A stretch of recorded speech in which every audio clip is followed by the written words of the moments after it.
कोई भी नंबर को कैसे हम लोग शॉर्ट ट्रिक में स्क्वायर रूट से स्क्वायर में ले सकते हैं। तो इसके लिए हम लोग कुछ फॉर्मूला इधर लिख के रखा है ताकि तुम जल्दी से जल्दी कोई भी स्क्वायर रूट से स्क्वायर में ले सकते हैं शॉर्ट ट्रिक से। ठीक है, तो इसके लिए हमको सबसे पहले जरूरी रहता है 1 से लेकर 10 तक उसका स्क्वायर याद रखना। ठीक है, जैसे 1 का स्क्वायर 1 होता है, 2 का स्क्वायर 4 होता है, 3 का स्क्वायर 9 होता है। इस तरह का हम लोग इधर जो लिख के रखा है 10 तक लिख के रखा। 10 का स्क्वायर कितना होता है 100। तो ये तुमको मेमोराइज करना बहुत ही जरूरी है, तुम ये मेमोराइज रखना पड़ेगा तभी तुम ये सॉल्व कर सकते हो। उसके बाद देखो यूनिट पॉइंट, इधर क्या लिख के रखा यूनिट पॉइंट। यूनिट पॉइंट मतलब जो 1 प्लस में कौन सा नंबर आता है। अगर यूनिट पॉइंट 0 होगा तो आंसर में हमको लिखना पड़ेगा 0। यूनिट पॉइंट में अगर 1 है तो हमको लिखना पड़ेगा 1 और 9। तो इस तरह का यूनिट पॉइंट लिख के रखा। तो ये सॉल्व करके देखता है तब ये समझ में अच्छा से आ जाएगा। तो देखो इधर कितना है 7921। तो 7921 को हम लोग जल्दी से जल्दी कैसे शॉर्ट ट्रिक में इसका स्क्वायर रूट से स्क्वायर में ले सकते हैं। तो सबसे पहले इसको 2 भाग में डिवाइडेड कर दो, 2-2 नंबर करके। ठीक है, तो 2-2 नंबर करके हम लोग डिवाइड करके रखा है।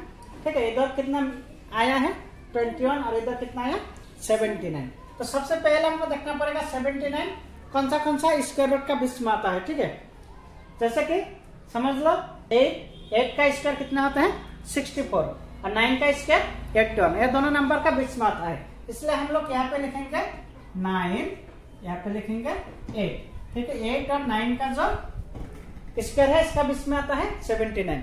आता है या नहीं। तो हमको पहले क्या करना पड़ेगा, जो बड़ा वाला नंबर है एक और देना पड़ेगा डिलीट, तभी रहेगा क्या 8। तो अभी हम लोग 8 है। फिर दूसरा हिस्सा में हम लोग देखेंगे यूनिट पॉइंट कौन सा नंबर है। यूनिट पॉइंट कौन सा नंबर है 1। तो 1 का यूनिट पॉइंट क्या होता है 1 और 9, 2 यूनिट पॉइंट है, इसलिए हम लोग 8 के साथ 1 जोड़ेंगे तो 81 आता है।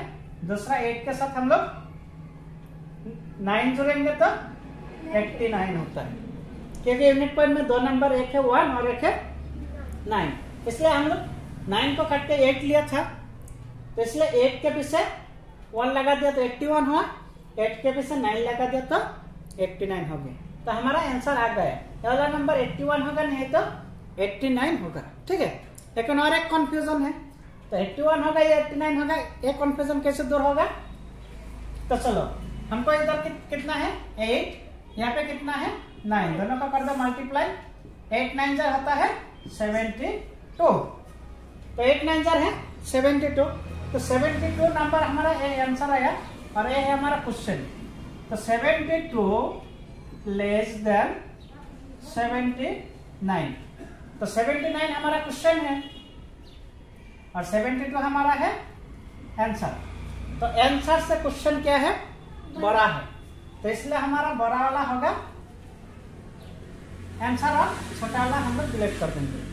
अगर आंसर से क्वेश्चन छोटा होता तो हमारा छोटा वाला सही होता, बड़ा वाला हम लोग काट देते। कितना तक समझ में आ गया। ओके, तो नेक्स्ट और एक क्वेश्चन लेता है हम लोग ताकि और भी अच्छा से समझ में आ जाए। तो 3249 हम लोग और भी दूसरा एक नंबर लिया है। तो पहले का जैसा इसका हम लोग 2 भाग में डिवाइडेड करना है। 32 कौन सा नंबर का बीच में आता है 32 आता है 5 का स्क्वायर और 6 का स्क्वायर। 5 का स्क्वायर 25, 6 का स्क्वायर 36। तो इसलिए 6 का बीच में 5 का बीच में, तो 6 को हम लोग काट देंगे, लेंगे हम लोग 5। यूनिट पॉइंट क्या है 9, 9 का क्या होगा 3 और 7। तो 3 5 के पीछे हम लोग लगा देंगे 3, 53। 5 के पीछे अगर 7 लगाएंगे तो 57। तो 53 नहीं तो 57, दोनों का एक हमारा आएगा आंसर।